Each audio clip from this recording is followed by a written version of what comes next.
I think they've responded positively. I mean, it was tumultuous, obviously, for a while, and I just didn't ever feel like our team had their feet on the ground, just from a perspective, and I've said this before, just from roles, what their roles needed to be, because they were ever changing. And I just think that we were able to establish some continuity with even substitution patterns, what was expected off the bench, what was expected of the starters, and establishment of roles was finally able to happen. And I think they responded positively, even though some may or may not have been happy with what they were. They responded, and a sign of our team's character for sure. Coach, Krystle was going to play her final home game Mm-hmm. that you play in the tournament Right. next Tuesday. What are you going to remember about her? What do you feel are her contributions here? I think her contributions are far and away above what you would look at from a statistical category. I think she has a lot of character, which again is what I just spoke of about what I thought the transition of our team was a few weeks ago, which was we've got some character that's being tested in our mental toughness, and I think she is resilient. I think she's one of those that conversations had to be had about what's your role and can you accept this, and can we finish on a really, really positive note. And I think her acceptance and her desire to help our team move forward is a huge reason as to why we have. Coach, how much different is this team this time around against West Virginia rather than the first game, which was, I think, the second game? Yeah, it's hard to remember that game, actually. Well, we're different. I mean, obviously, we have a different starting lineup. Monty was barely healthy at that point. I don't think she played but about 10 minutes, and there wasn't a whole lot to the 10 minutes. And she's obviously playing at a much higher level right now. And then, you see that team there, we had Nneka and Nakia. So I think there are some definite changes. I don't think Bree Taylor was playing like she is now. And the freshmen have obviously moved forward. So we're a completely different looking team. I'm not sure they are. I think they're struggling in some same ways that we have on occasion, which is scoring. But I do think that they're the same defensive rebounding team that can really, really cause havoc on the defensive end. I don't think they're any different as far as that's concerned. On Krystle again, Mm-hmm. how is she reacting to your younger guard, especially Brooke now as a freshman? I mean, is she helpful? Is she insightful? And Brooke told me that she looks up to her. She's very helpful, and I've noticed that from the get-go, which was that she was willing to take them under her wing, so to say, and try to encourage them, try to teach them things that maybe she didn't get taught last year as a newcomer. Now, she had to learn a lot on the fly, and that's another thing that you have to give her credit for. At the point guard position, it's very difficult to come in as a 2-year player because it takes 1 year just to figure everything out. And then her adjustment to a younger player coming in was terrific. And I'm not going to say that she didn't have some hard times with it, but that's part of being a competitor. I don't think it was purposeful. I think she was really trying, and it was a difficult adjustment, but I do think that her character has shown through, which is I want Texas to win, and I want to be a part of that. And I think she's put that above her own personal agenda. With adding Emily to the roster this week, what was that process like going from a student assistant? Like, did she practice with the team at all, or how did you evaluate that and eventually decide to add her to the roster? Well, Emily talked to us this summer about the possibility of joining the team. She knew she was transferring. She knew that she wanted to come to Texas. And obviously being a Georgetown native, we knew about her. But at the time, we just didn't know if we wanted to add another person in the practice schedule every day and all of that. And as the semester went on, I started to see just in her duties as a manager that she could clearly shoot the basketball. All that managers can do is go through drill work or pass or, sometimes sub in if they were running the other team's plays. They can't scrimmage. They can't go through live situations. But I could see her knowledge of the game, just how she was picking up things. And as it went along, we just had a conversation really just about, would you like to join the team? And again, it's as a walk-on right now because of lack of scholarships, but she's here anyway. I mean, she's a student, so it seemed odd. The timing of the transition seemed odd, but it was really just a paperwork issue from a standpoint of she had to go through all of the compliance paperwork, screening, all of that, which took a good while, so that's why the announcement has come so late. How long ago did you start looking at that process or really think, okay, she's going to be on the roster? At semester. I mean, we had the conversation at the end of the first semester. Okay. So, but I mean, again, she's sitting out as a transfer, so putting her in uniform and all of those things that wasn't so urgent for us because she obviously is having to sit out as a transfer. Okay, and then, so as a student assistant, you can only shoot, and there's only certain drills you can go through? Right. Is that like an NCAA thing? Or? Yes. Okay. Yeah. They can't scrimmage. They can't go up and down, and really necessarily scrimmage. So that was the other piece was after she finished the proper NCAA eligibility paperwork and through our compliance office, then now she can actually practice, which has been really helpful to our team and helpful for me to see what she's capable of. And she's very bright. I mean, you can tell she came from Georgetown. This is kind of maybe looking forward a little bit too much, but you are kind of maybe as like a player you can develop and work with a little bit? I do. I think she has a high IQ, and she has some skills that I think we can use. She can really shoot the basketball. So I think anytime you add somebody that has a high IQ, that comes from a winning background, that can shoot, then that's not a bad thing. Coach, we've heard you talk about getting the roles figured out for a few weeks. Mm-hmm. And that is kind of figured out. Yeah. Where does this team go now? What's the next step for you guys? Well, it's West Virginia right now. I mean, we really can't get past the one game at a time mindset simply because every game is so critical right now. I mean, it's crazy when you look at the logjam of the teams, and I mean, we're not out of the woods as far as having to play the first day of the Big 12 tournament. So that's why we really just need to focus on one game at a time. I think once the Big 12 tournament is over with, and maybe even once we get through Tuesday, I think we can take a step back and say, okay, now this is where we are now, and let's reset for the Big 12 tournament, and then you'll have another reset button for the NCAAs. But right now, we just need to focus on West Virginia. How huge is it for y'all that you've gotten on a roll late, that you guys are finishing strong after kind of hitting a bump in the road in the middle of the season? Well, I think it's huge. They have confidence. They're enjoying the game again. I think there was a period of time where it just, I don't know if it was because of the transition of losing NECA or the losing. I mean, it's kind of a combination of a lot of things, but they weren't having very much fun. And I do think that they're enjoying practice. I think they're enjoying being around each other. And it's making for a more positive environment on the practice floor and in the games. Senior night is always emotional. Mm-hmm.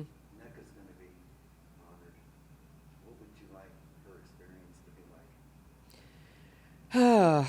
Hard for me to talk about, but I just want her to feel appreciated. I mean, I know her teammates appreciate her. I mean, they have 3 on most of their shoes, and I think they wish she could play. I mean, no question about it when you see the effort that she's put forth during her career. But I just hope that a lot of people come out just to pay her tribute. I want her to feel like people appreciate the way she played the game here at Texas. I know that I do. You've seen Amani on Sports Center teases all week long. Right. I assume you have too. What's that been like? Can you give us a little insight into that? Well, it was one of those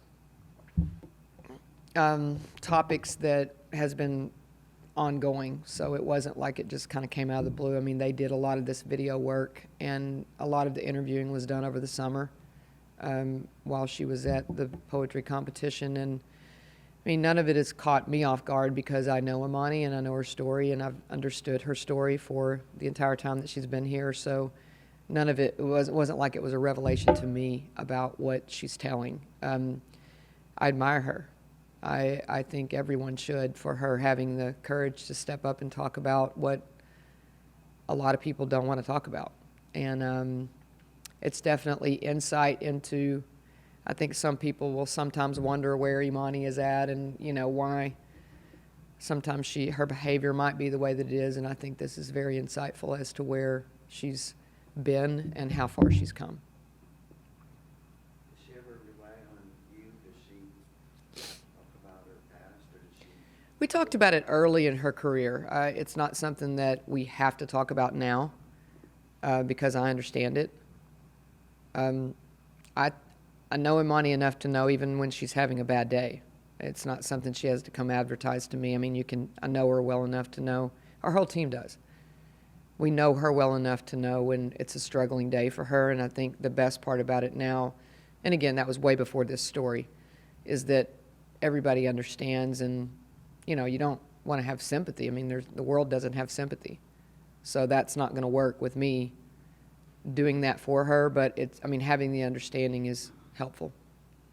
But for my relationship with her, it's better for me to try to coach her and keep that consistent than to let those days affect my coaching with her.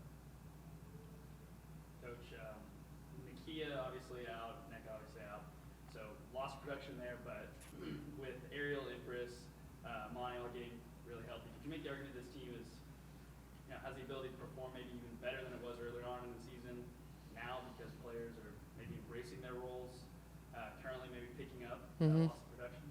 I think we have the potential to. Obviously the loss of depth hurts. We were able to play such an up-tempo game before, and we pressed a lot, and now we're teetering on not being as productive if certain people get in foul trouble. So I think that's the only thing that changes really with our team. But I will say this much: I think we're shooting the ball better than we've shot it all year, and that's encouraging, and it gives them all confidence because I think we have a more balanced attack than we had for a while. Any word on her coming back, Nakia? I don't expect it really anytime soon. I think she is getting a few reps, and we're testing her, but I'm not getting the indication that it will be this week.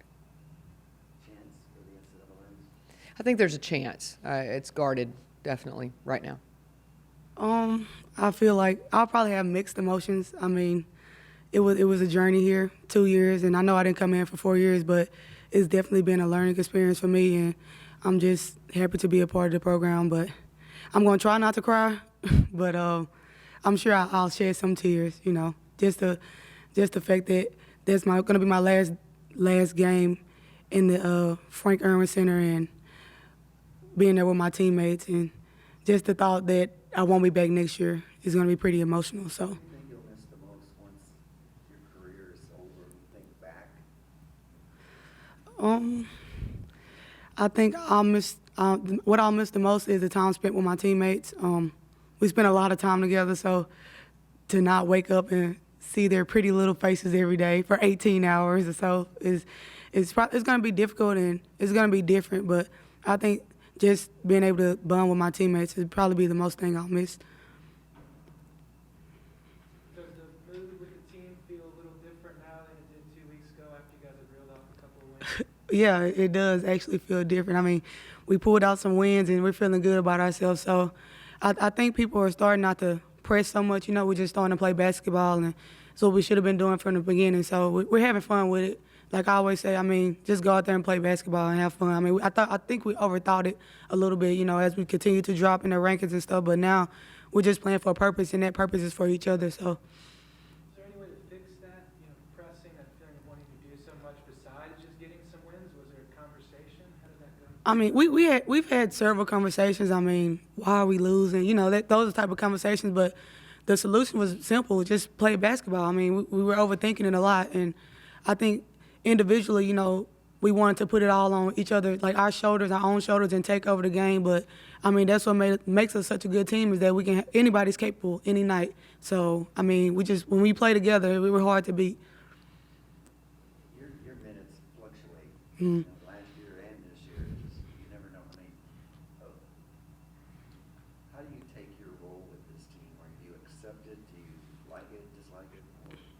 I mean, yeah, I accept my role. I mean, everybody has a certain role to play, and I feel like it's all on the coaches. And if she feels like she need me that game, then I'm going to get in. But if not, I mean, I'm still going to be the most positive person on the bench and cheering my teammates on. I'm all about getting wins. So as long as we get a win, I'm happy. I'm sure everybody's happy as long as you get a win. So, I mean, I try not to think about how many minutes I play and that type of stuff. I just get in and do whatever my team needs me to do. What's your relationship like with Brooke and Tasia, Selena, younger than you, obviously? Mhm. What do you Um, know? Yeah, I mean, I think we have a pretty good relationship. I mean, they see me as like a grandma because I'm the oldest one on the team. But we have a pretty good relationship, and I try to tell them what I see and coach them up on the sidelines and that type of stuff. And Selena has more experience than me, so I mean, we help each other out a lot. I'm still learning from Selena as well too, because she's been under KA for 3 years, and I've only been under her for 2 years. So I mean, we help each other out, and we coach Tasia and Brooke up. And I mean, as leaders of the team, that's what you have to do. Have you talked to NECA about the subject of being out there at Irwin Center for the last time? No, we haven't had that conversation yet, but I'm sure she's gonna cry like a big baby. So, I mean, she's at an emotional state right now. You know, coming back from surgery and all that, and I mean, it's her last time being at the Frank Irwin Center too. So, she's been here for 4 years. So I can only imagine what her emotions are gonna be like. So. What do you want to do with your life after you finish college? I want to play for as long as I can. I mean, I plan to go overseas for a couple of years and make sure I got basketball out of my system. I mean, I've been playing for 18 years, and it's gonna be hard to stop playing. But I'm gonna try to pursue a career overseas. But my main objective is to go to medical school and become a heart surgeon. So I'm gonna do that as well. Take some classes and stuff like that, and take the MCAT and get ready for med school. How close are you to graduating? Oh, I'm graduating right now. I mean, I've finished my major classes. I'm just taking prerequisites for medical school. So, I'm guaranteed a degree right now. So, Did you graduate?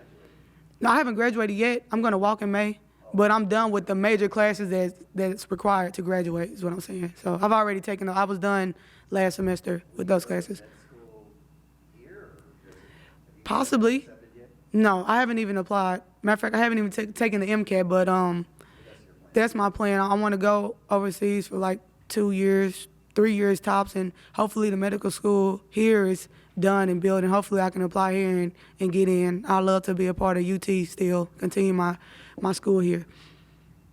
With the success you guys have had the last few weeks, following up the wins, how important is it to make sure to take these next 2 games, game by game, just to put yourself in good position heading into the Big 12 tournament?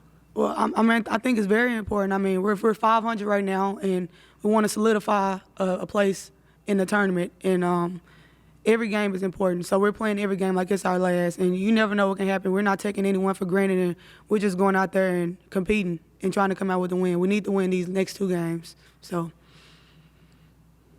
you have a scenario how you like the season end? Well, yeah. Obviously, you're going to be against the tournament, Right. obviously, and don't know what seed. Mhm. You think about things? Well, hopefully, we finish off strong. We win out and win these next 2 games, and we're gonna go up there and win the conference tournament. That way, we'll give ourselves a chance to host the tournament here, and that'll put us in a good position. 2 home games, so that'll be good for us. But I mean, we want to get to the Final Four for sure. I mean, that's been our goal this whole season. So it's still our goal, and it's still attainable. We just have to take it game by game.